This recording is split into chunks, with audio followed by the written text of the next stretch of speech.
2 years ago, you had a graduate-heavy starting lineup. Didn't vary from that. Today's starting lineup in rotation, I know it's an exhibition, but will there be a lot of fluidity, you think, through the season? Or I don't know. No one has really separated themselves too much yet in practice. I think that some players are good at one thing or another, and other players do something different.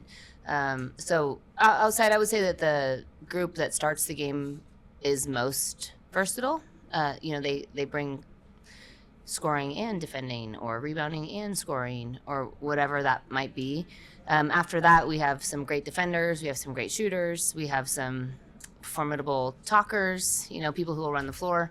And so I think until the next wave of players really kind of decides themselves in practice, and someone earns something or that, then I think it's going to be kind of a day-by-day situation. I didn't actually know which player I was going to go to first from the guards. I knew that I was going to go to Mick first as a forward, and I wasn't sure on the guards. And it kind of depended on if we were having a hard time scoring or if we needed defense. And I don't even know did I go to Taryn first? Yeah. So I think that Taryn she's battling. She really hustles. She's been rebounding. So she reminds me a little bit of Brenna. A couple years ago, who really competed and wanted to play. And so Brenna found a way.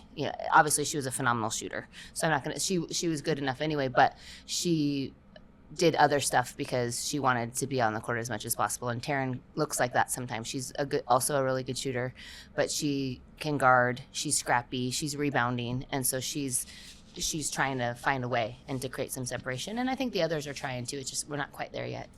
so much to like. What did you see? I really liked how we ran in transition.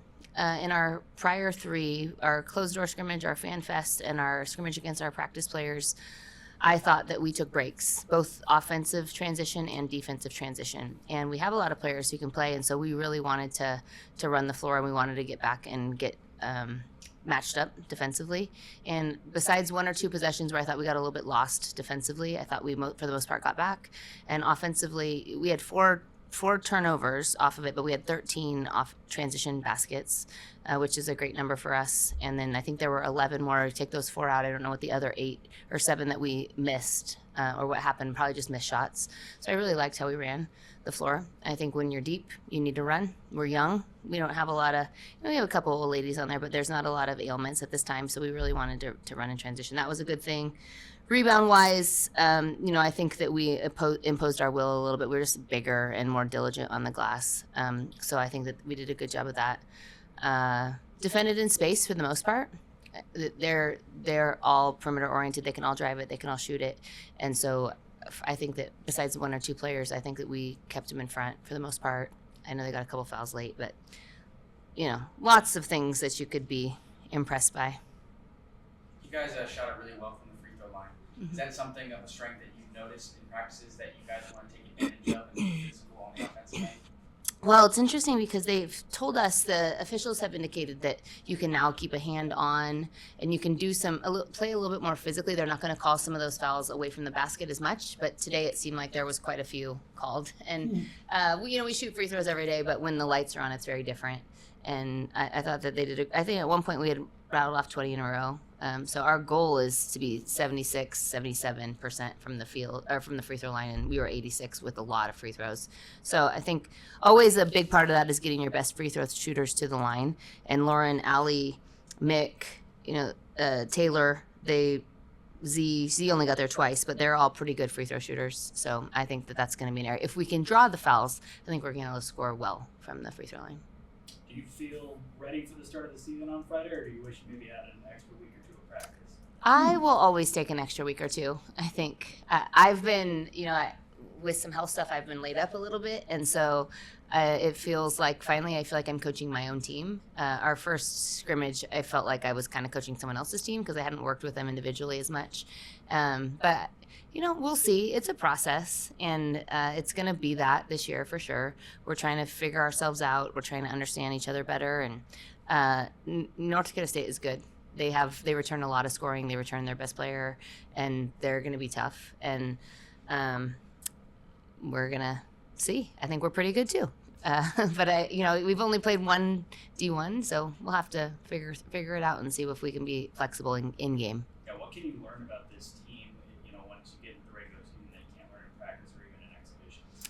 Well, someone always shows up under the lights, right? That's clearly Taylor. I think she's performed well in each of our live scenarios. I think that's something that she's not real vocal.